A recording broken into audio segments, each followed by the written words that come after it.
जय श्री जगन्नाथ।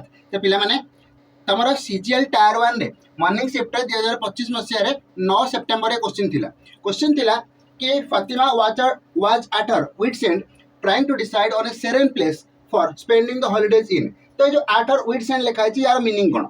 तो यार मीनिंग तुम जो देखिबो तो लिखा है कि विट्स एंड विट माने होछ पिले माने बुद्धि। तो बुद्धिर शेष जदि गोटे लोकर बुद्धि सरी जाउची तहन से डिसाइड करि परिबनी कि ता पर तते कोन ताको कोन करिवार अछि।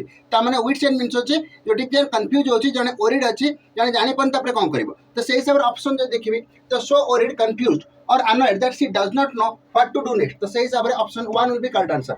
बाकी अदर ऑप्शन किछि भी आंसर होबनी तो ऑप्शन 1 करेक्ट आंसर हो। पिले एमती इडियम को बुझी करी ताको जे तुमे प्रॉपर्ली मन रखिया को चाहछो तमरा कंप्लीट कॉम्प्रिहेंसिव बैच हमर अछि से होछि मोर एसएससी निर्माण बैच। तो as soon as possible batch को एनरोल करा दे कंप्लीट पूरा फाउंडेशन पूरा जीरो रु नेकी ग्रामर वोकाब इडियम इंग्लिश साथ साथ मैथ रीजनिंग जीएस सब पूरा जीरो रु पढ़ा जीवो भल से पढ़ा चलछि। 17 पेपर बैच स्टार्ट हेछि ताको एनरोल करो कोड लगे देबो Y933 for maximum discount. Thank you so much पिले।